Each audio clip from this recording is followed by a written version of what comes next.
Form is the mirror of energy flow. And so I'm in purge mode now. Today we're talking about change, making a move. Maybe you felt excitement or energy or a certain calling to get out of wherever you're at right now. It could be a relationship. It could be, you're living at someone's house or have roommates and you're yearning to maybe even go to a different city, a different town. Or maybe, if you're like me, simply rearranging your furniture. The vibe is just not right. And in this video, we're going to be talking about how change, movement, when you create change and movement, that's when you create large energetic shifts in your energy field. It can really drastically change the way you approach the rest of your life. Making these sorts of change and movement is the theme for today's video. Of course, we talk about many different ancient laws, and the law of correspondence, if it's something you're familiar with, will come up many times in this video. So with that being said, let's get right into it.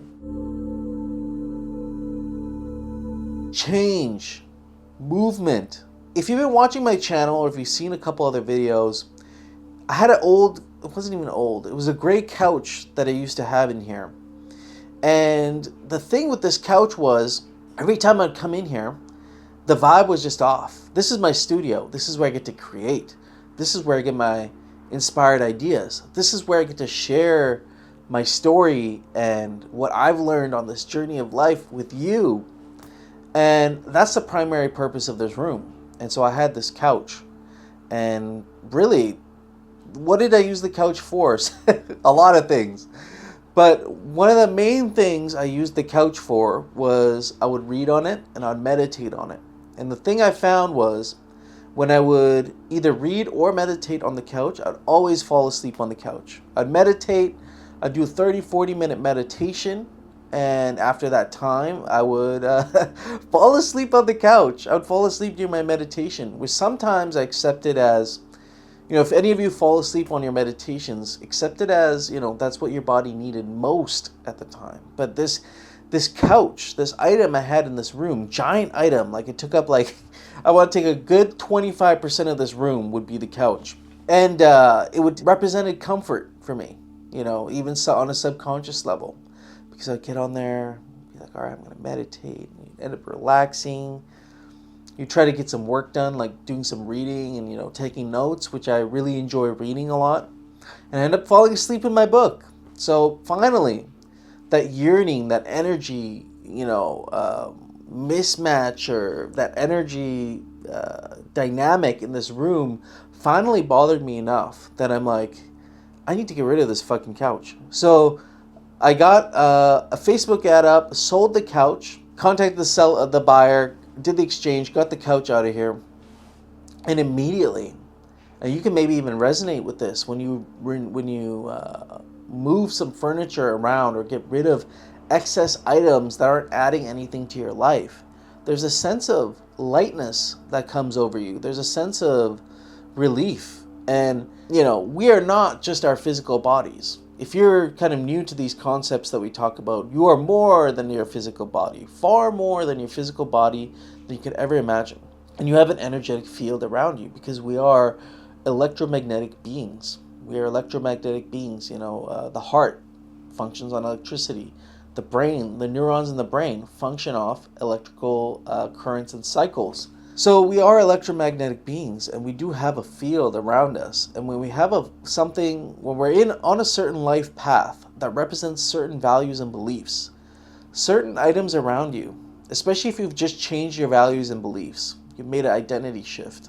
Certain items around you, certain people around you, certain places that you're in are going to really, really start bothering you because you're going to be raising your energy levels. You're going to be raising your level of vibration.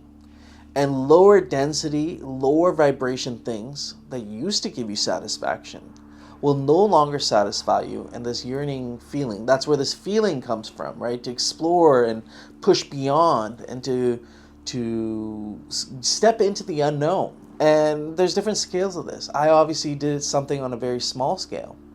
But when I was 19, And maybe if you're younger, you could relate to this. I was starting to, the friends I was hanging around, the people I was associating myself around with in my hometown, were going down paths that I would say were unsavory. It wasn't, they're going from cool to crime. It was like things were cool for a while, but then they started doing things that were way beyond what I would consider, there's a legal boundary that I've maybe even stepped over a few times. But then there's a moral and ethical boundary that's a little bit further down the line where it's like you're breaking the law, but you're also, some moral and ethical things were really bothering me, and I didn't want to be around these people anymore. You are the sum of the 5 people you hang around with, right? So I had to get the fuck out of there. So I knew, even at that age, at 19, when you're like, the world looks like such a big place when you're at 19. Even younger than that, the world looks like a really big place.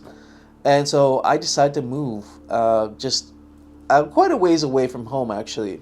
But that shift, moving away from home, I actually became a completely different person. I became unbound by the energetics and the energetic fields that were around me. And I became, finally, the version of me that I'd always been on the inside. But because of the energy around me and the social constructs around me, I was not able to express myself that way. And maybe this is a lesson here. If you're someone in life who you feel this energetic mismatch around you, you feel a yearning to grow and expand, and the container around you is no longer allowing you to do that, whether it be a room, whether it be your friends, whether it be a place that you live, the most powerful thing that you can do is the thing that you're going to resist the most. The law of correspondence tells us, when we're looking at hermetics, as above, so below, as within, so without, often to refer to as a mirror principle. So form is the mirror of energy flow. The form in which you shape the physical things around you in life is how energy will flow through your field. And so I'm in purge mode now. After getting rid of this couch, it actually started a cycle where I'm starting to look around and see what else I can purge and get out of here, and kind of empty this room out, because I honestly became cluttered. And as crazy as this sounds, I like a rat's nest, okay? Like, people hate that. And I don't mean a rat's nest in the sense of, having food and garbage everywhere, but, still being clean and hygienic. But I like having a full room with little trinkets and little things that remind me of things, little Lego figurines and books and things that stimulate my mind. But what I realized is, like, this container is overstimulating me. It was providing me with way too much comfort. It was giving me way too many excuses to keep me away from the things I should be committed to. That's the story I want to share with you, my friends. And, let me know in the comments below. Like, are you at a point in your life where you're actually trying to expand your energy container, and the things around you, whether it's physical items or friends or social constructs, are not allowing you to do that? We all know the solution. It's to move. Movement is key here.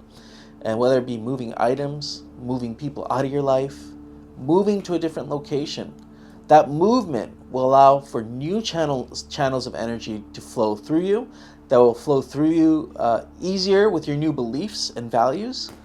So, I'd love to know in the comments down below. If you haven't subscribed already, please subscribe to the channel. It helps me a lot. Until next time, peace.